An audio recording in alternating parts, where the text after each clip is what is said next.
Bienvenidos a 360 grados, una visión global de la noticia, un espacio para debatir sobre todo lo que sucede en Colombia y en el mundo. Iniciamos esta noche debatiendo sobre un tema de preocupación mundial, el secuestro de más de 200 niñas en Nigeria por parte del grupo radical islámico Boko Haram, que ha prometido esclavizarlas o venderlas si el gobierno no accede a liberar a miembros suyos en prisión. Boko Haram, que significa en lenguas locales la educación no islámica es pecado, lucha por imponer la ley de la Sharia o ley islámica en Nigeria, país de mayoría musulmana en el norte y predominantemente cristiana en el sur. Estados Unidos ya envió un grupo de militares expertos en rescate de secuestrados. Ahora el debate sí debe ser detenido cuando antes Boko Haram. ¿Quiénes deberían hacerlo? También esta noche hablaremos de las múltiples denuncias que está recibiendo la Comisión Interamericana de Derechos Humanos, la CIDH, acerca de las violaciones en este sentido que se estarían llevando a cabo en Venezuela en contra de manifestantes, de estudiantes, presos y activistas. 80 de las 500 denuncias de tortura presentadas en el Foro Penal ante la CIDH han sido sustanciadas. A eso se suma recientemente el informe de Human Rights Watch que acusa al gobierno de Nicolás Maduro de usar de manera sistemática la represión y de llevar a cabo detenciones ilegales y cometer abusos contra manifestantes son todos de la oposición. Esos son nuestros temas de debate. No se muevan, que ya en segundos le damos la bienvenida a nuestros invitados.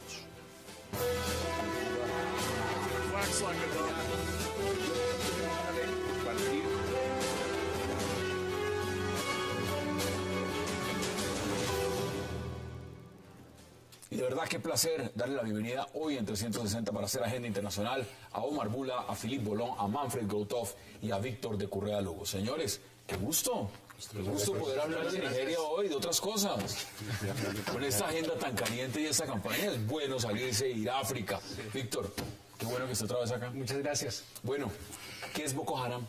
Bueno, Boko Haram primero es un proyecto que nace a mediados de los 90, pero en 1995, bajo la orientación de un imán que se llama Mohamed Yusuf. Es interesante porque nace sobre todo en la región de Borno, que si miran en el mapa queda cerca del lago de Chad. Y es una región muy pobre, una región muy abandonada, muy analfabeta, muy discriminada, muy sin desarrollo, basado sobre todo en una comunidad de pescadores muy pobre y que plantea una agenda más o menos, una lectura más o menos radical del Islam, pero que el manejo que hace el ejército de Nigeria durante los primeros años es de absoluta represión, de absoluta brutalidad. Entonces los checkpoints, el control, el asesinato y una gran ofensiva del 2002 lleva a que estos muchachos, la segunda oleada de Boko Haram, ya no están mirando el Islam como lo veían antes, sino que empiezan a ver el modelo talibán de Afganistán. Y a partir del 2002 hasta nuestros días, 14 años en los que desarrollan una guerra cada vez más intensa, cada vez más enloquecida, digámoslo así, más radical, con muy poco apoyo local, donde la inmensa mayoría de los musulmanes son ciento y algo de millones, de los 177 millones, la mayoría son musulmanes en Nigeria, no los apoya, pero que ha logrado una pequeña base social basada en dos cosas: demostrar la injusticia, inequidad en relación con otras zonas, y dos, la represión del Estado, que en vez de conseguir éxitos en términos militares, ha conseguido es mostrar esa represión como un argumento para que Boko Haram crezca hasta llegar a la fatídica noticia de estos días. Omar, usted ha estado, conoce muy bien África, ha estado en Somalia, ha visto lo que pasa en Nigeria. ¿Qué es Boko Haram? Estuve en Nigeria inclusive. Boko Haram, bueno, yo creo que ya... acaba de dar una... Bueno, hay que también enfatizar el hecho de que en el 2009 Mohamed Yusuf fue asesinado. Mohamed Yusuf, que fue el fundador en 2002. Y después del asesinato de Mohamed Yusuf las cosas tomaron una dirección mucho más...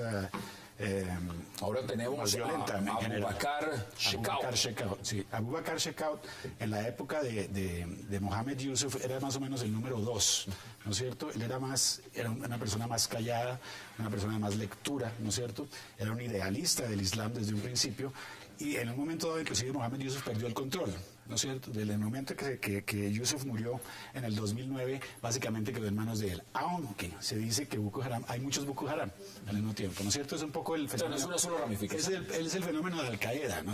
Hay algunos grupos que se crean inspirados, ¿no es cierto?, en ese movimiento central, no necesariamente están conectados, aunque sí se sabe, ¿sí? Y lo vi personalmente, yo le estaba contando antes del programa, yo estaba en Somalia hace 2 años, en la frontera con Etiopía, y en el hotel donde estábamos había militantes de Al-Shabaab. Al-Shabaab, el principal movimiento fundado por Al-Qaeda Yemen, donde Al-Qaeda es más fuerte en este momento. Además, Yemen, muy cercano a Somalia.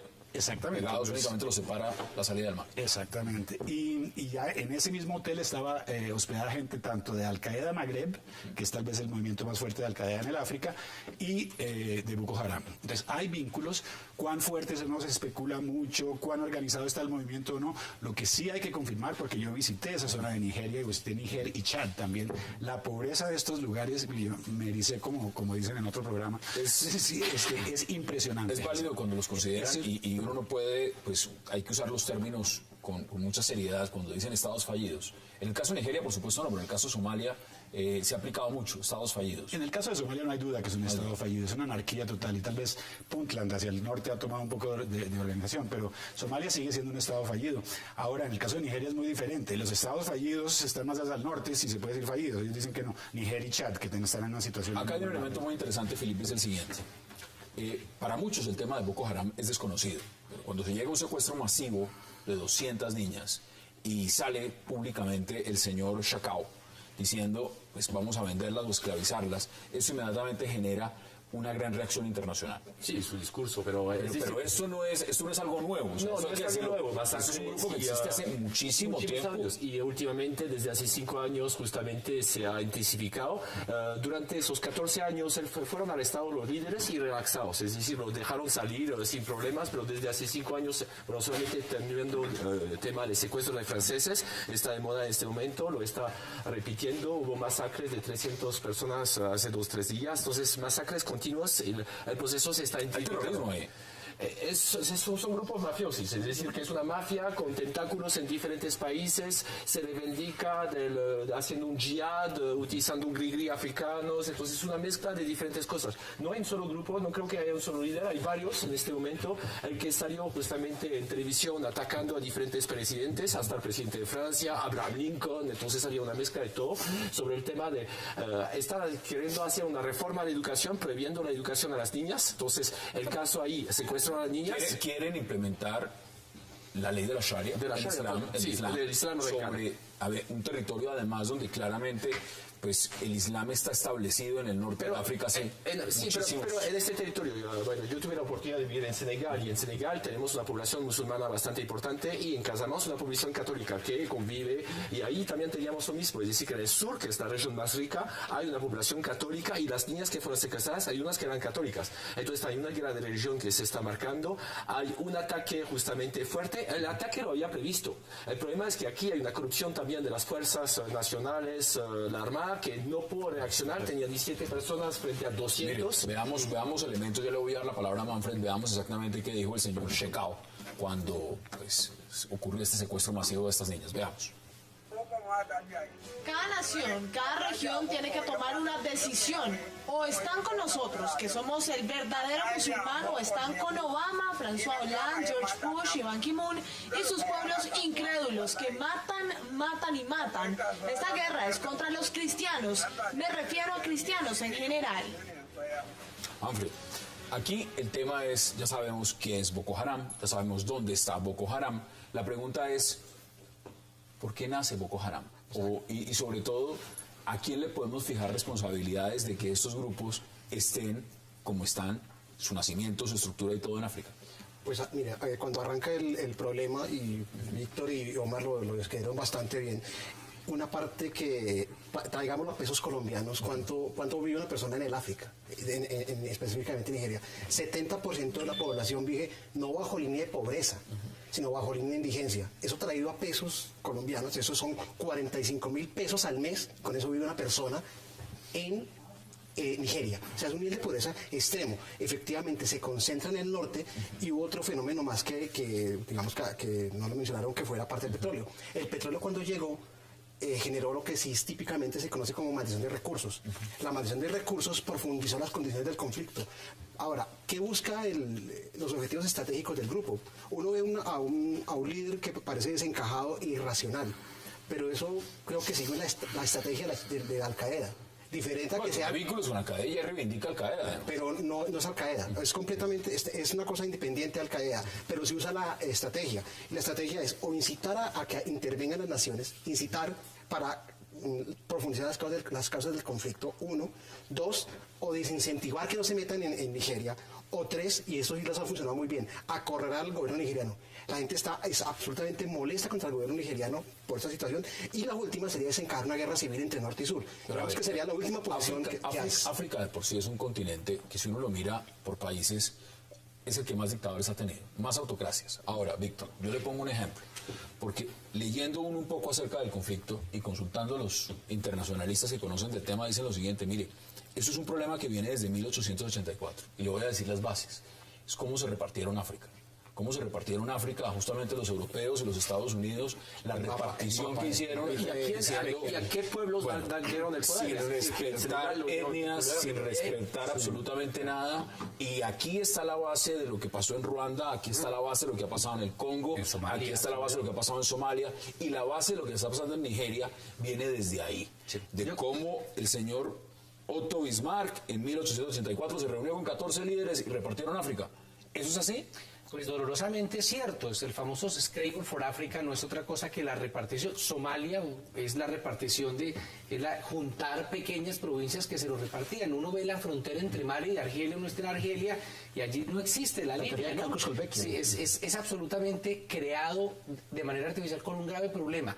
Juntaron comunidades que no tenían por qué estar juntas y separaron comunidades que deberían estar juntas. Entonces hay un momento grave. Segundo, el momento de la descolonización en los años 60. Entonces se fundan unos países sobre la base de los intereses. Por ejemplo, Francia le impone a Mali y a Senegal dividirse porque les servía más manejar pequeños poderes que confederaciones. Y asimismo se inventan, en la República Democrática del Congo se le inventan los belgas como quieren, y el resto de país, Tanzania, que estuvo bajo dominio alemán, y eso. Dividiendo Senegal con Gambia a la mitad. Y hay otro tercer momento, cuando estos países empiezan a buscar un qué hacer, se condenan a los que son musulmanes y se les empuja en general a todos a entrar a una economía de mercado. Y además se lleva el cristianismo como una forma de... Hay que implantar el cristianismo en una zona donde también está el islam implantado. Yo quiero dar un dato a lo que tú muy bien dices. En el año 2004, el 54% de los nigerianos era pobre.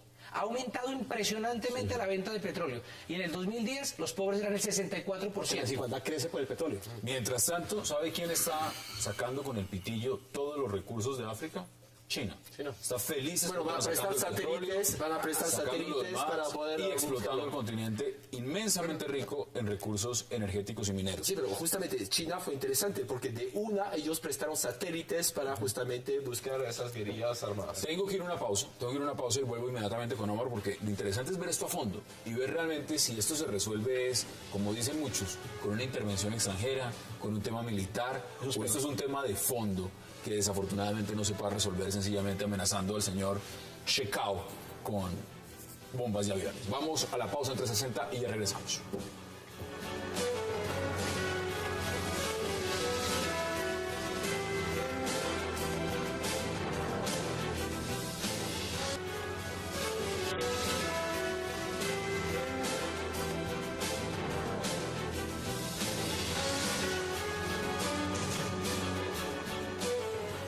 Regresamos a 360. Omar, pues uno no va a responsabilizar de lo que está haciendo el señor Shekau y Boko Haram y ese secuestro pues a la comunidad internacional, porque sería absurdo. Pero para entender más o menos por qué nacen estos movimientos, por qué nacen estos grupos, pues hay que ir un poquito más atrás. Ahora, ¿esto es fácil de resolver? Muy, muy difícil, definitivamente. Yo creo que ir atrás es importante, pero ir tan atrás y seguir con la división de África arbitraria tal vez nos tranca en la historia. Creo que las cosas se han evolucionado un poco. Efectivamente, los que no conocen África, miren el mapa, hay líneas rectas, ¿no? Hay líneas rectas, perfectamente rectas, que dividieron tribus. Lo que pasa en Sudán hoy en día sigue siendo producto de eso. Bueno, eso es una historia de hace 2 siglos. Ahora bien, Nigeria es un país de 170 millones de habitantes. ¿No es cierto? Nigeria fue uno de los primeros países que hizo vínculos con América Latina para las drogas junto con Benín. Es un país muy, muy complicado. Si uno va a Lagos, por ejemplo, es una de las ciudades más yo diría, asustadoras que existen. Es el más poblado y es la economía más fuerte. Y es una economía muy fuerte. Sin embargo, es un país con grandes niveles de pobreza. A mí en el norte de Nigeria, a mí se me murieron niños en las manos. ¿Sí? Niños en las manos, así. Uno entraba a un centro de salud y mientras que estaba en el centro de salud se podían morir varios niños y los arrinconaban afuera del centro de salud. Es una cosa inhumana, fuera lo normal. Entonces es obvio, yo creo que lo interesante aquí es ver de qué manera, tanto en ese continente, en Asia también, y en América Latina, la gente se cansó de la pobreza, si hay una manera de decirlo. Y hay ciertos grupos que se están aprovechando de este exceso, ¿sí? Para poder hacer reclutamiento. Hay un enfrentamiento también que hay que mencionarlo claramente entre lo que significa el Islam y el cristianismo. Es decir, en la población, porque cuando uno dice se va a imponer la ley de la Sharia, se va a imponer el Islam de esta forma como se quiere imponer, pues evidentemente también hay una contención de la población. La ley de la Sharia ya existe en el norte. Esos grupos han atacado y han volado iglesias cristianas, han asesinado, han atacado. Entonces sí hay tensión. El caso para es tensionante. Pero es iglesias cuando justamente... Pero eso es tensión reciente. Y no causando reciente, han Eso atacado es muy tensión fuerte. reciente. Lo que pasa es que no pasa lo contrario. Hay muy pocos grupos cristianos que están atacando a los árabes. Pero porque es que los que viven bien son cristianos.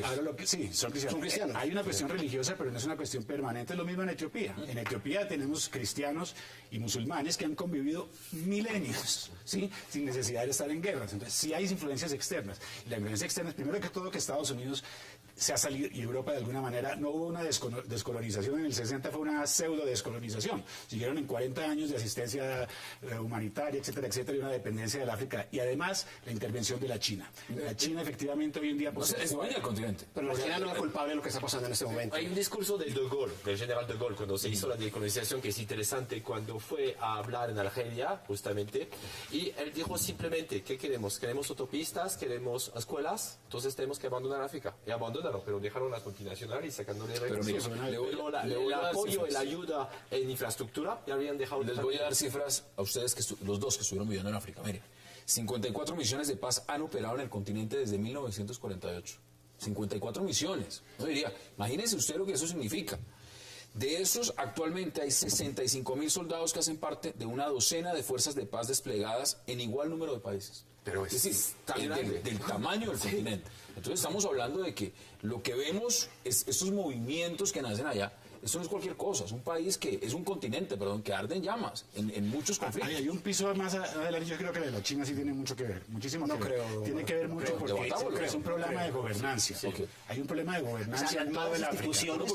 Las malas instituciones están presentes en el África, no, usted lo mencionó, están presentes desde hace más de 2 siglos. La mala institución, la mala gestión de recursos, es que los que dominan el debate son las instituciones como la ONU, como todos esos organismos. Hace mucho tiempo. Pero eso está más. No se acabó. O sea, es que la mala institución nunca acaba. Difiero muchísimo. Con eso difiero muchísimo. Hay ciertos mitos que hay que desmitificar aquí. Efectivamente, el África fue dividida arbitrariamente. Efectivamente, hubo mucha inversión de la ONU y las organizaciones internacionales que estaban dominadas por Occidente. Eso se ha terminado. Y se ha terminado precisamente por la intervención de poderes como China. Hoy en día, China maneja 40% del petróleo de Sudán. Eso es como conspiración más de Sudán. Hoy en día, China, que no pone condiciones para sus préstamos, que es la diferencia con los préstamos de Occidente, porque ponen muy pocas condiciones. La culpa del secuestro en China. Sí, es un poquito simplista. La corrupción. Perdón. Quisiera volver a Nigeria con 2 o 3 cosas. Ponga el elemento y vamos a Víctor. Es un poquito simplista decir eso, que la culpa... No, eso fue lo que yo le entendí. Sí, entonces me entendió mal. Entonces, para que me entienda bien, sí, hay que decir, hay un problema de gobernabilidad, ¿no es cierto?, a nivel del África, y este problema de gobernabilidad tiene que ver con la influencia de la externa. La China la culpa en este momento no ha podido entender, entonces me va a tocar volver a empezar. Hay un problema de gobernabilidad. Déjeme terminar para ver si al final entiende.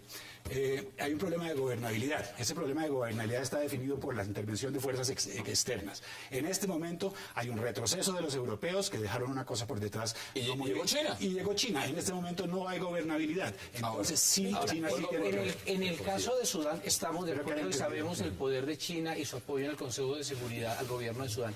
En el caso de Nigeria yo quisiera matizar con la presencia de organizaciones que tú conoces como Shell, que ha hecho un daño ambiental terrible. Es decir, la forma en que se han chupado todos los recursos de Nigeria es muy grave, pero además hay una cosa, hay informes que demuestran la alta corrupción de parte del ejército.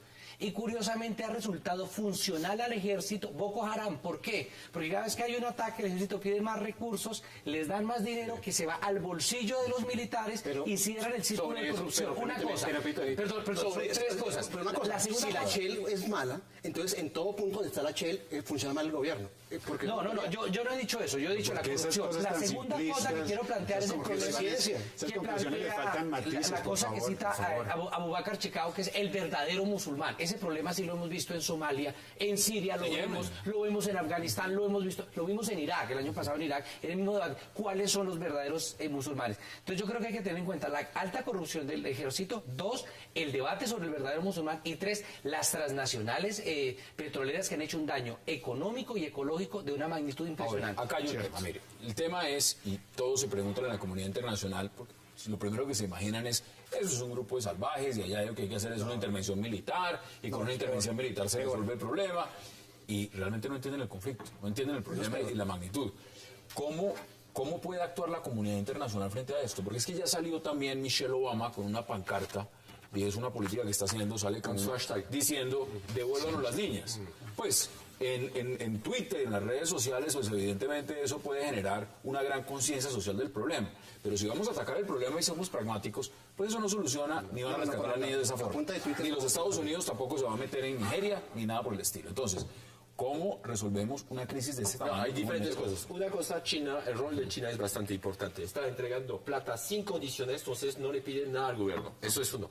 Segundo, el tema de corrupción es tenaz. Es decir, que ya está más que comprobado que justamente los oficiales reciben la plata porque están 24% del presupuesto. Que es un país rico, ¿eh? No estamos hablando de un país pobre. A ver, 24 rico no, es la potencia número 1. En África. Y Nigeria se estabilizó. Nigeria se estabilizó en el último periodo. Sí, se estabilizó. Es un país que de todo se estabilizó. Sí, se estabilizó. Y entonces la corrupción, que no está ahí, los ¿cómo se llama?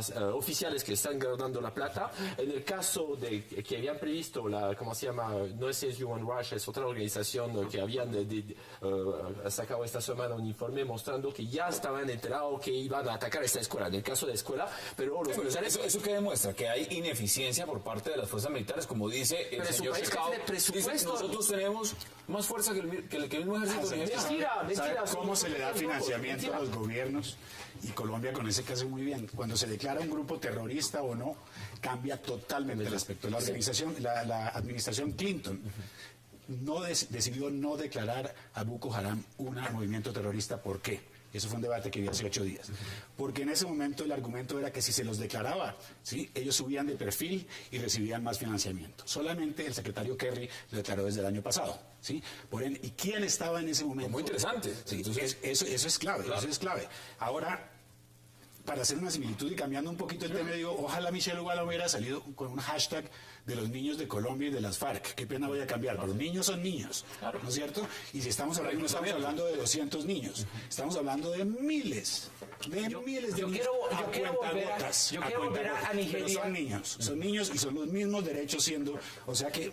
Yo quiero volver a Nigeria porque el tema Colombia va para otro debate. Dos cosas importantes. Uno, más allá del debate sobre los niveles de gobernanza ganados o no, palabra que por demás yo detesto por muchas razones que no podemos entrar aquí al debate, es cómo la gobernanza o el modelo de gobierno sí es aprendido del colonizador. En Sudán, por ejemplo, todo el famoso indirect rule, gobierno indirecto que traen los ingleses, perpetúa una forma profundamente racista, clasista, discriminadora, urbana de manejar el poder a desmedro de lo rural y de lo pobre. Primera cosa. Y segundo elemento, leía una cosa de los líderes del norte, líderes de la sociedad civil de Borno, que es la región donde trabaja, donde funciona Boko Haram, que lo que están pidiendo hace años, no ayer ni antier, es sáquenos de la pobreza. Sí. Es decir, ustedes realmente quieren contener a Boko Haram, no lo sigan alimentando con un grado de represión brutal. Hay cifras que hablan de 8.000 musulmanes musulmanes asesinados en los últimos años por parte del ejército. Y dos, unos niveles de pobreza. Leía yo, por ejemplo, que en Lagos, la ciudad donde estuviste, hay un alfabetismo, o sea, gente que sabe leer y escribir del 92%, mientras que en Borno no llega ni al 14%. O sea, unas diferencias abismales que uno dice, a partir de ahí puede florecer cualquier cosa, incluso Boko Haram. Pero ¿Cuáles son sus conclusiones? yo creo dos cosas.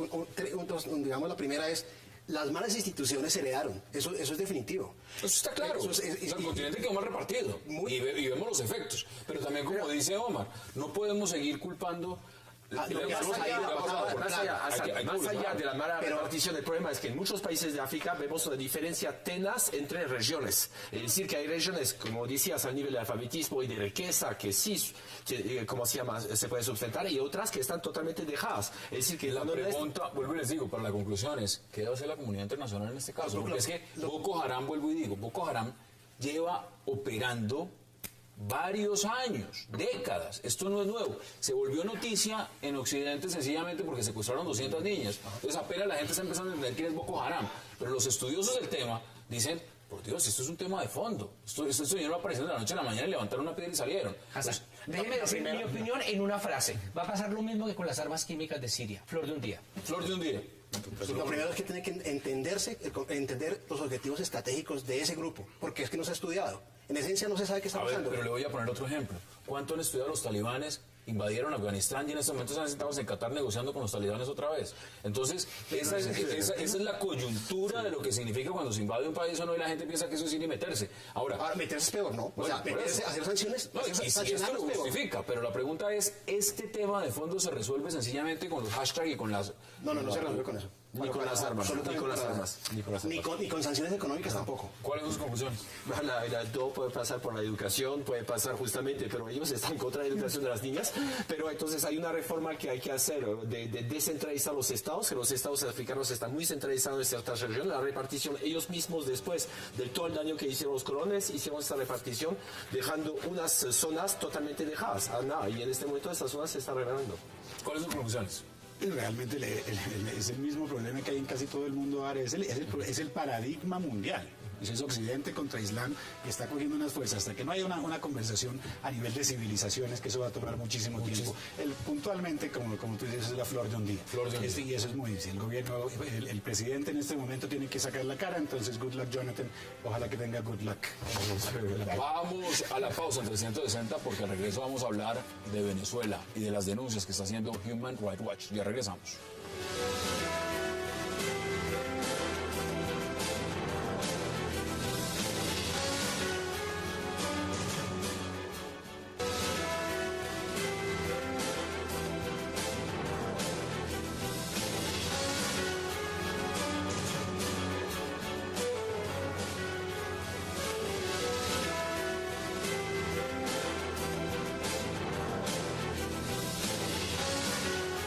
Regresamos a 360 y ahora vamos a hablar de Venezuela y las denuncias de Human Rights Watch frente a la tortura, lo que está haciendo la Guardia Nacional Venezolana y demás. Pues yo celebro que usted se haya ido a Venezuela. Cada vez que decía, vamos a hablar de Venezuela, usted decía, no, yo hasta que no vaya a Venezuela y no esté allá y no ponga los pies y no ve la realidad, no me voy a hablar de esto. Estaba cansado de que se decía tantas cosas de Venezuela que dije, yo no quiero ir a inventarme mi propia Venezuela.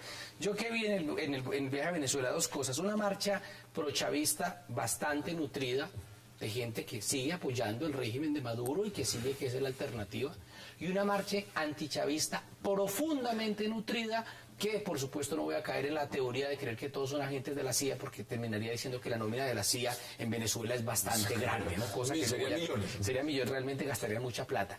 Segundo, hay un componente de clase que uno ve, hay unos más pobres y hay unos más ricos, eso es innegable, pero esos más ricos, más allá de que uno vaya, hay un componente de racismo en las consignas y de clasismo, sí lo hay, pero el problema es que parte de las protestas de esa clase media y alta que está manejando contra Maduro tienen muchos elementos de fondo que son ciertos. Entonces, sobre eso quiero llamar la atención. Cuando se discute el problema, ni siquiera está discutiendo si el modelo socialista, el problema es de gestión. Un dato. PDVSA es capaz de producir 3.2 millones de barriles de petróleo al día con 45.000 empleados. y ahora tiene 135.000 empleados y produce 2.8 millones menos. Ese dato es contundente. Ahora, un gobierno que tiene 107 viceministerios y tiene un ministerio de la Suprema Felicidad o Felicidad Suprema, aquello me suena a mí a 1984. Entonces uno dice, más allá del debate es gestionen. Lo que la gente quiere, mire, yo quiero encontrar papel higiénico en la tienda. Lo que yo quiero es que el aumento de la inflación no se compense con el salario mínimo, sino que yo gane un poquito más y se compense la inflación y se sobrepase. Entonces, en ese ambiente hay una serie de protestas, a ver, no son tan numerosas como las que uno ve en otros países en comparación. Yo no creo personalmente que el gobierno Maduro vaya a caer por las marchas. No estoy negando la legitimidad de las marchas, pero no soy... Pero mire, un elemento importante, y es el siguiente. Human Rights Watch está diciendo que la Guardia Nacional está torturando, que es además sistemático, lo plantea de una forma sistemática y dice, esto que está ocurriendo en Venezuela es de prestarle muchísima atención. Termino con una frase. Si yo acepto los informes de Human Rights Watch para el caso colombiano, el paramilitarismo y los crímenes de la fuerza pública, debo por principio aceptar los mismos informes para el caso de Venezuela. ¿Qué dice usted, Felipe? No, pero aquí vamos a hablar otra vez del colonialismo, de lo que la herencia francesa en Argelia. Mira, no, pero ahí sí está. Sabemos que tuvimos muchos formadores del OAS que después se fueron a América Latina. Entonces, de muchos gobiernos obviamente abusan en manifestaciones de violación de derechos humanos. Aquí están hablando de tortura, que es peor. Entonces, sí, el informe, yo he visto solamente el resumen del informe, no lo leí, pero imagino que sí hay torturas. Golpes brutales, tortura, omisión de derechos y disparos a quemarropa contra manifestantes armados. Eso parece, abusos físicos, Argelia durante psicológicos, perpetrados todos por la Fuerza de Seguridad venezolana, empleando el uso ilegítimo de la fuerza como respuesta a manifestaciones masivas contra el gobierno. Eso es, en resumen, lo que dice Human Rights Watch. Sí, es justamente una herencia de saber que cuando hay que manipular justamente un grupo es utilizar las torturas para saber lo que está pasando. Quedamos en lo mismo que en los años 60. Ahí sí, yo estoy de acuerdo que el tema que no es ideológico, es de gestión. Hay un problema y lo vemos, no sabe gestionar. En una manifestación tiene que utilizar viejos métodos de los años 60, represión contra la población físicamente. El senador Marco Rubio de la Florida, que sabemos claramente a quién apoya. Veamos declaraciones que están diciendo desde el sur de la Florida. Ya la vamos a mirar. Ahora, Omar, ¿usted cómo ve el informe de Human Rights Watch? Algunos dicen es sesgado, hay otros dicen, bueno, hay que saber también que Venezuela, por ejemplo, no frente a Human Rights Watch, pero frente a la Comisión Interamericana de Derechos Humanos, dijo, yo me salgo de allá, no me interesa la comisión. ¿Cómo ve usted lo que está pasando? Pues mire, yo creo que el debate no es si hay o no hay tortura. Tortura hay. Esos casos de tortura están documentados no solamente por Human Rights Watch, están documentados por Amnistía Internacional, que sacó su informe, que inclusive incluía la violencia contra oficiales del gobierno también. Fue un informe relativamente neutral. La tortura no hay duda. A mí lo que me preocupa de todo esto y la diferencia de la tortura en otras, la tortura siempre es cruel, ¿no es cierto? Es cuán peligrosa es, cuán riesgo hay de ser torturado. Es que este es un terrorismo de Estado que además le dio la licencia para matar a la gente en un país que ya está plagado por la delincuencia. Hoy en día cualquier venezolano de alguna manera se siente casi con derecho de hacerle daño a su opositor, por lo menos desde el punto de vista del gobierno. Entonces eso es lo preocupante, que hay tortura, no hay duda de que hay tortura, que se puede construir, están las imágenes, que se puede cuestionar a Human Rights Watch y que se puede cuestionar sus tendencias políticas, pero que hay tortura, que hay gente que ha sufrido y que ha sufrido con los vejámenes más bajos que se puedan impresionar, la hay. Es terrorismo de Estado puro. Veamos qué dice el senador Marco Rubio de la Florida. El presidente Obama tiene el poder ahora de empezar a imponer sanciones si desean hacerlo. Desafortunadamente vimos a través del testimonio de hoy que piensan que no es lo positivo, lo cual yo creo que es inaceptable.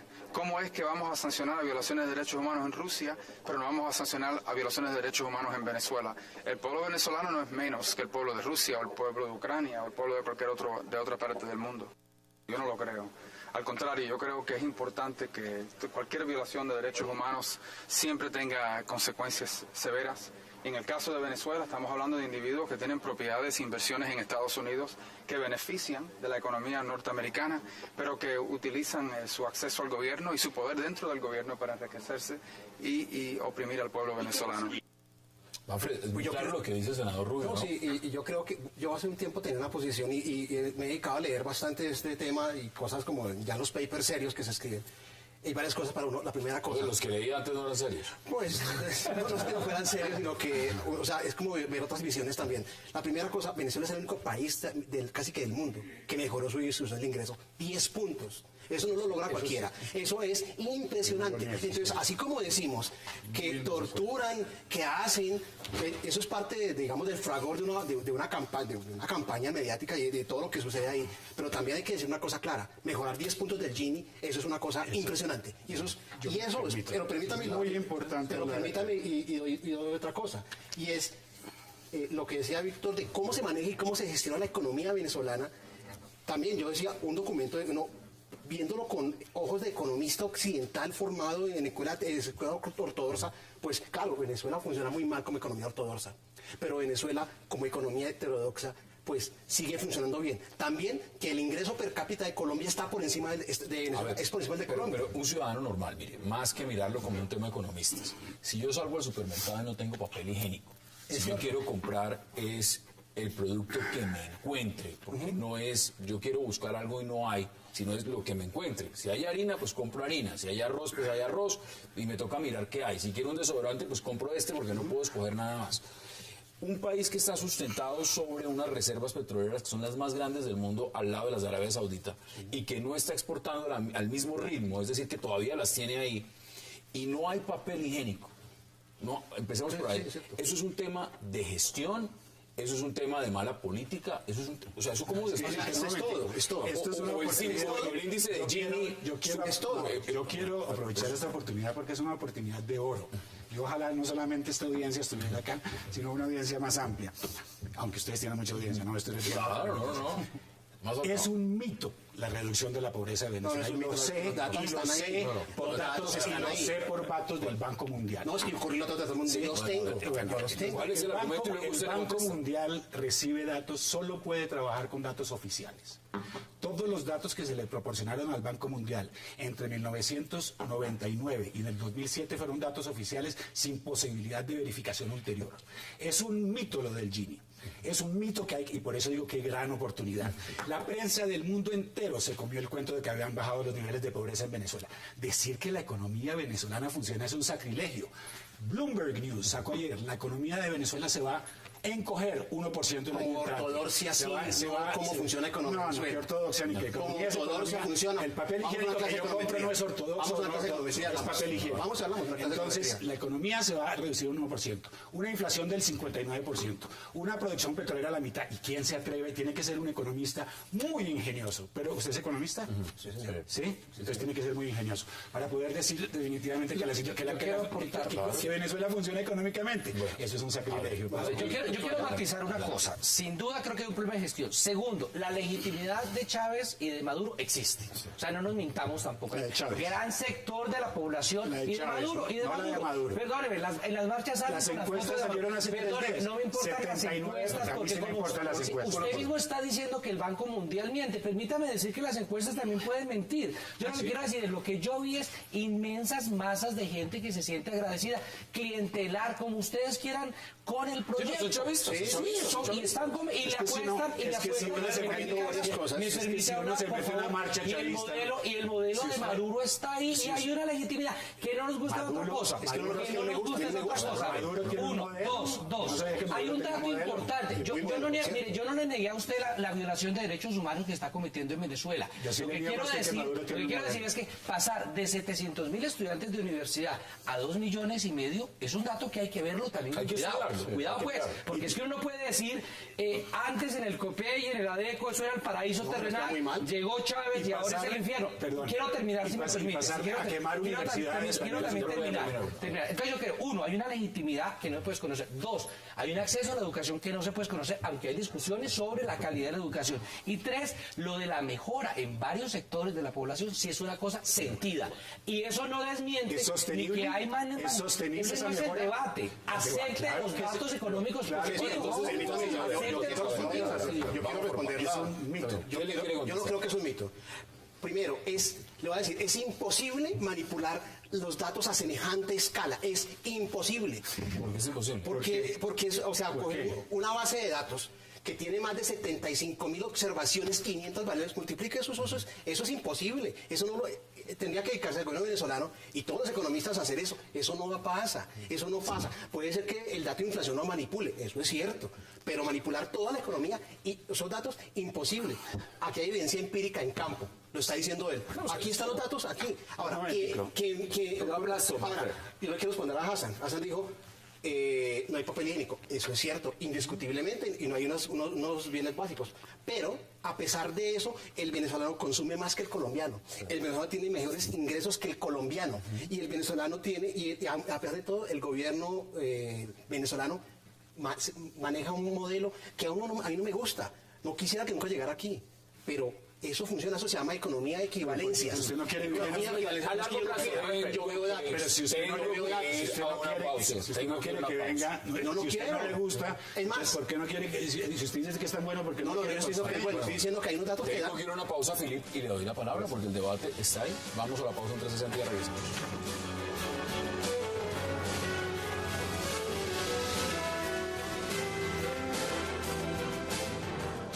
Estados Unidos tiene una responsabilidad como promotor de los derechos humanos y la democracia en el hemisferio, de sancionar a violadores de derechos humanos, porque vimos hoy el arresto de más de 250 estudiantes simplemente porque estaban protestando pacíficamente para crear cambio en su país, y eso no es aceptable. Además de el reporte de la organización Human Rights Watch, que es una organización de derechos humanos, que detalló las violaciones de derechos humanos, el uso de las fuerzas del gobierno en contra de lo que están protestando, la tortura, el arresto, en fin, hasta qué punto vamos a esperar para ver si va a haber un cambio en Venezuela con referencia a los derechos humanos.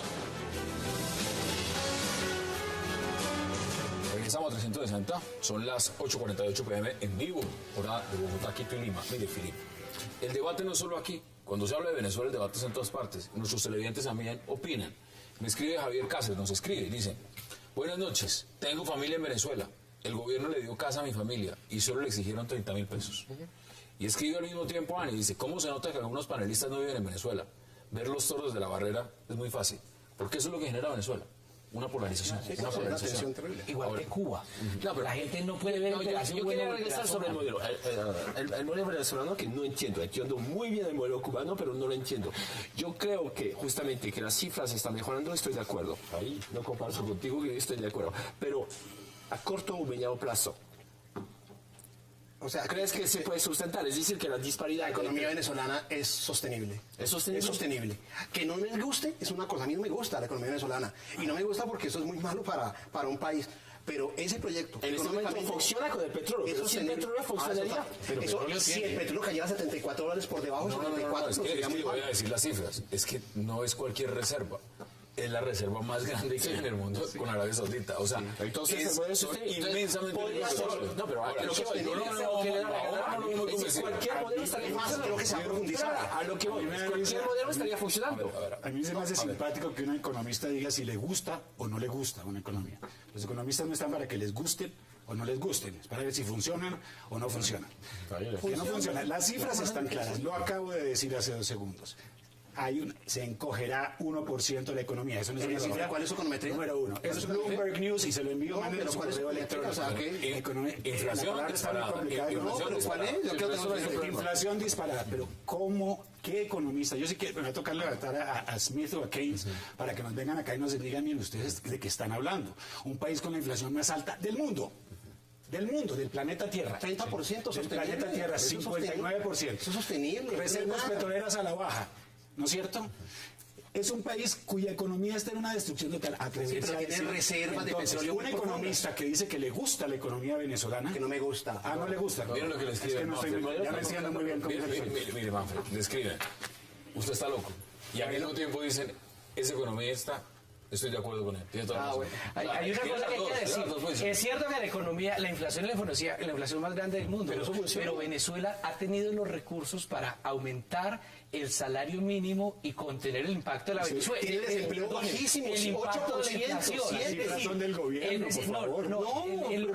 Lo que yo quiero plantear es no necesaria, o sea, la respuesta económica que ha dado el gobierno, gracias a los petrodólares, le han permitido contener. Eso sin petrodólares no funciona, pero es que no hablamos de algo en abstracto, hablamos de la Venezuela real que funciona en petróleo. Ahora, hay grandes críticas, por ejemplo, el desarrollo de la industria petroquímica pudo hacerse mejor. Por ejemplo, las expropiaciones que se han hecho de algunas, ese es terrible.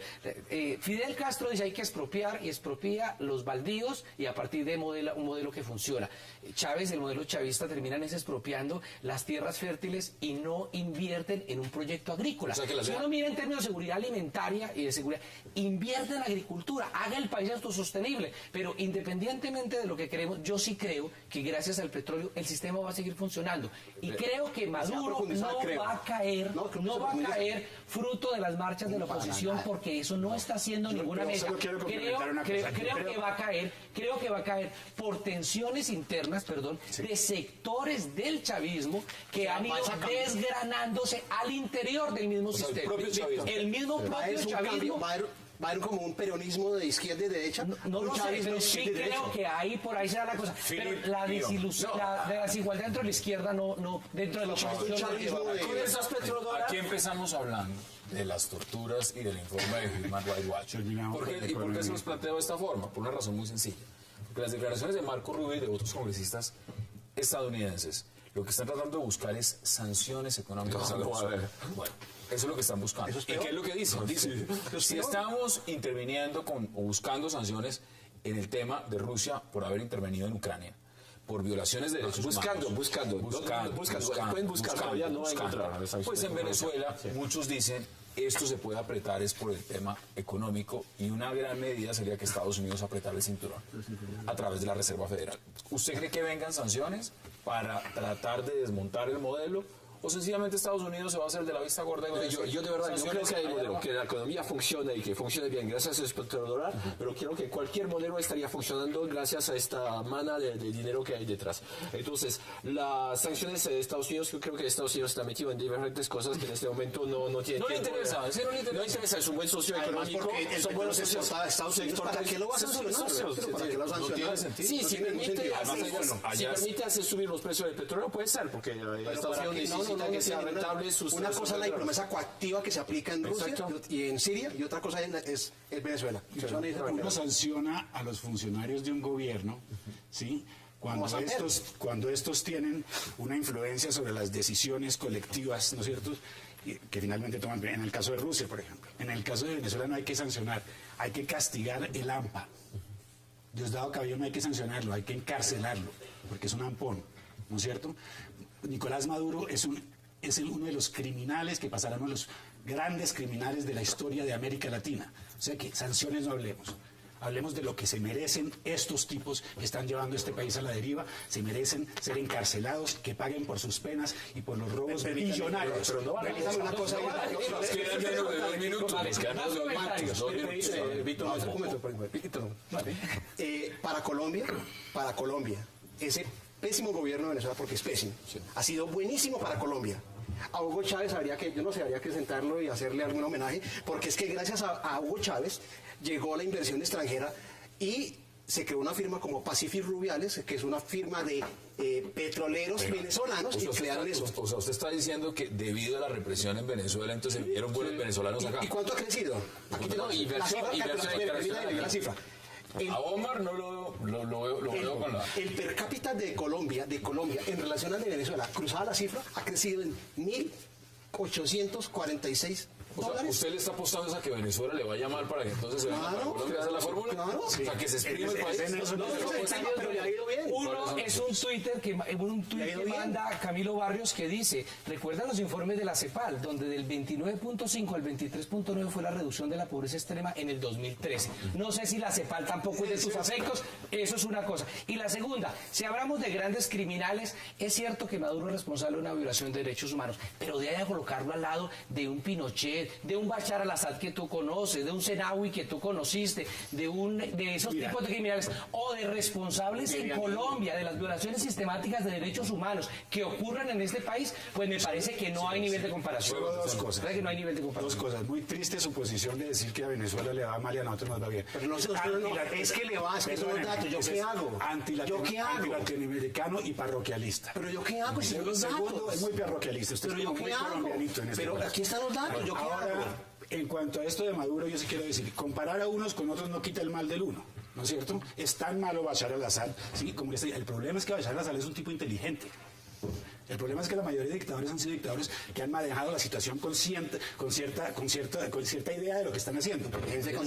Nicolás Maduro no maneja el país. Eso ya es claro, es Vox Populi. Estoy totalmente en desacuerdo con la legitimidad de Nicolás Maduro. Yo creo que visitar dos marchas no le puede dar... No, yo estuve un poquito más que, dos marchas. De una encuesta, si no tuviera la legitimidad que tiene, ya hubiera caído el gobierno de Nicolás Maduro. Quedan 30 segundos, se concluyó. Ese sí que es teoría del complot, creer que todo lo hace Cuba y que, hombre, yo creo que también desconocer que los venezolanos pueden tomar decisiones políticas de manera madura es profundamente respetuoso decir, no, los venezolanos son menores de edad. La evidencia eso, Fidel dicta todo. Yo creo que también es grosero con los venezolanos. Ahí comparto con Manfred, la economía está bien, va a seguir bien. ¿Va a seguir bien? No, que está bien, Funciona, no, pero funciona, está mejorando la calidad de vida de ciertos tipos de personas. Es un populismo primario, que hay una crisis a nivel del gobierno interno, porque la crisis, bueno, tú viste desde la calle, pero no creo que desde la calle logra sacar este gobierno, pero internamente sí puede haber unos cambios. Pero entonces, ¿qué sirve para Colombia? Eso es obvio. Eso es obvio que la inversión extranjera viene aquí en Colombia por la situación en Venezuela. Es decir, que Colombia todavía es un país de riesgos. Gracias a eso ya no hay ni esas son las posiciones y todas son válidas. Sí. Esas son las posiciones. Como siempre, Víctor de Curral Lugo, qué placer. Muchas gracias. Manfred Gotroff, gracias. Philippe Bolón, un placer. Y Omar Bula, qué gusto. A ustedes, gracias por acompañarnos. Recuerden, tenemos repetición de este programa 11:30 de la noche, 1 de la mañana y el domingo a las 8:30 de la mañana. Y nos vemos el lunes a las 8 para seguir debatiendo toda la agenda política de Colombia y del mundo. Gracias por acompañarnos.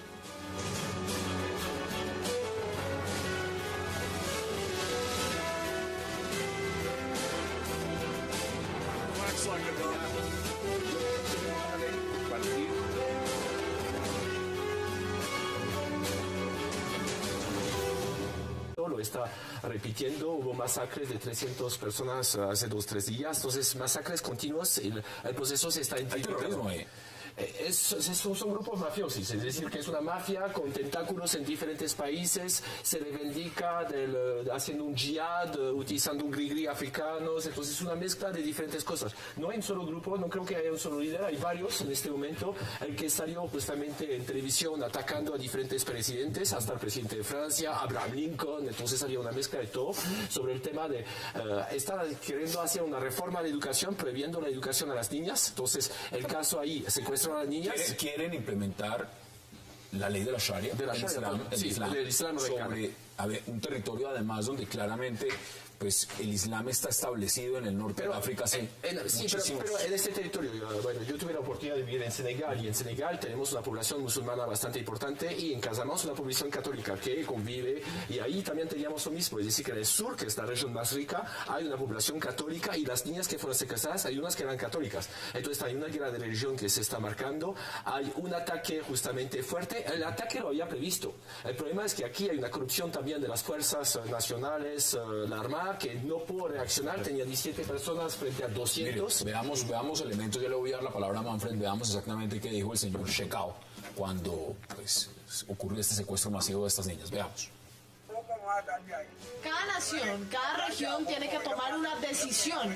O están con nosotros, que somos el verdadero musulmán, o están con Obama, François Hollande, George Bush y Ban Ki-moon y sus pueblos incrédulos que matan.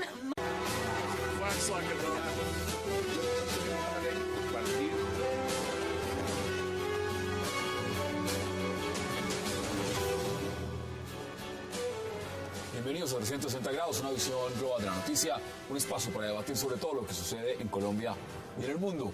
Iniciamos esta noche debatiendo sobre un tema de preocupación mundial, el secuestro de más de 200 niñas en Nigeria por parte del grupo radical islámico Boko Haram, que que ha prometido esclavizarlas o venderlas si el gobierno no accede a liberar a miembros suyos en prisión.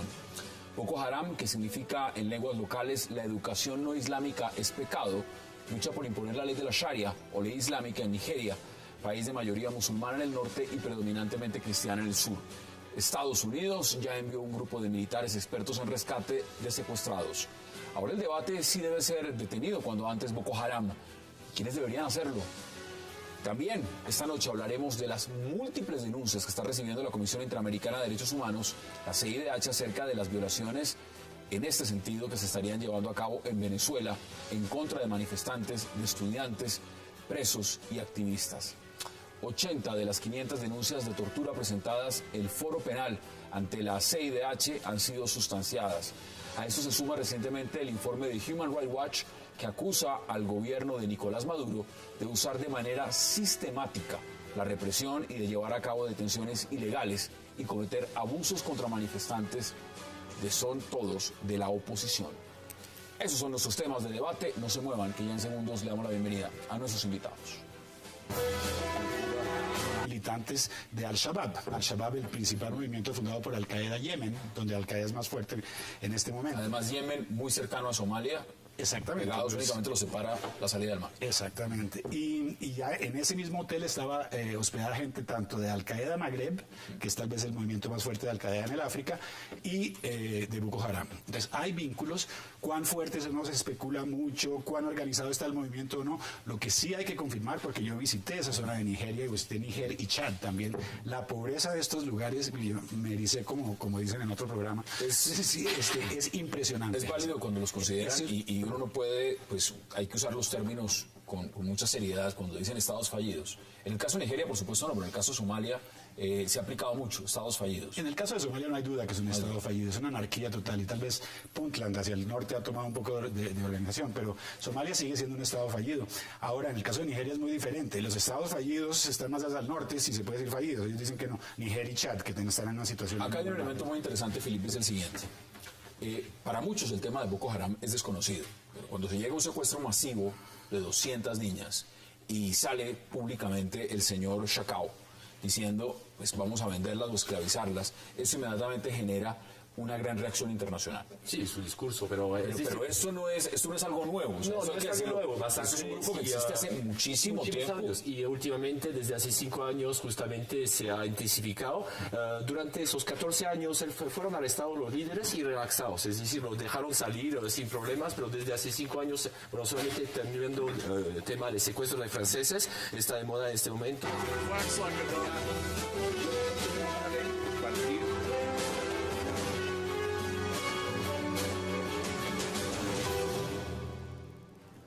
Y de verdad qué placer darle la bienvenida hoy en 360 para hacer agenda internacional a Omar Bula, a Philippe Bolón, a Manfred Grouthoff y a Víctor de Correa Lugo. Señores, qué gusto.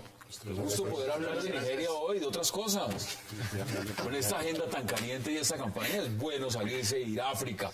Víctor, qué bueno que esté otra vez acá. Muchas gracias. Bueno, ¿qué es Boko Haram? Bueno, Boko Haram primero es un proyecto que nace a mediados de los 90, pero en 1995, bajo la orientación de un imán que se llama Mohamed Yusuf. Es interesante porque nace sobre todo en la región de Borno, que si miran en el mapa queda cerca al lago de Chad. Es una región muy pobre, una región muy abandonada, muy analfabeta, muy discriminada, muy sin desarrollo, basado sobre todo en una comunidad de pescadores muy, muy pobre, y que plantea una agenda más o menos, una lectura más o menos radical del Islam, pero que el manejo que hace el ejército de Nigeria durante los primeros años es de absoluta represión, de absoluta brutalidad. Entonces los checkpoints, el control, el asesinato y una gran ofensiva del 2002 lleva a que estos muchachos, la segunda oleada de Boko Haram, ya no están mirando el Islam como lo veían antes, sino que empiezan a ver el modelo talibán de Afganistán. Y a partir del 2002 hasta nuestros días, 14 años en los que desarrollan una guerra cada vez más intensa, cada vez más enloquecida, digámoslo así, más radical, con muy poco apoyo local, donde la inmensa mayoría de los musulmanes son ciento y algo de millones, de los 177 millones, la mayoría son musulmanes en Nigeria, no los apoya, pero que ha logrado una pequeña base social basada en dos cosas: demostrar la injusticia, inequidad en relación con otras zonas, y dos, la represión del Estado, que en vez de conseguir éxitos en términos militares, ha conseguido es mostrar esa represión como un argumento para que Boko Haram crezca hasta llegar a la fatídica noticia de estos días. Omar, usted ha estado, conoce muy bien África, ha estado en Somalia, ha visto lo que pasa en Nigeria, que es Boko Haram. Estuve en Nigeria inclusive. Boko Haram, bueno, yo creo que ya... No, acaba de dar una... Bueno, hay que también enfatizar el hecho de que en el 2009 Mohamed Yusuf fue asesinado. Mohamed Yusuf, que fue el fundador en 2002. Y después del asesinato de Mohamed Yusuf, las cosas tomaron una dirección mucho más...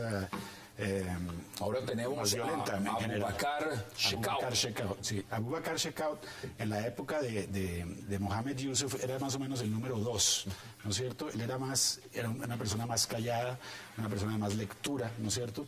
Era un idealista del Islam desde un principio, y en un momento dado, inclusive, Mohamed Yusuf perdió el control, ¿no es cierto? Desde el momento que Yusuf murió en el 2009, básicamente quedó en manos de él. Aunque se dice que Boko Haram, hay muchos Boko Haram al mismo tiempo, ¿no es cierto? Es un poco el fenómeno. No es una sola ramificación. Es el fenómeno de Al-Qaeda, ¿no? Hay algunos grupos que se crean inspirados, ¿no es cierto?, en ese movimiento central, no necesariamente están conectados, aunque sí se sabe, ¿sí? Y lo vi personalmente. Yo le estaba contando antes del programa, yo estaba en Somalia hace 2 años, en la frontera con Etiopía, y en el hotel donde estábamos había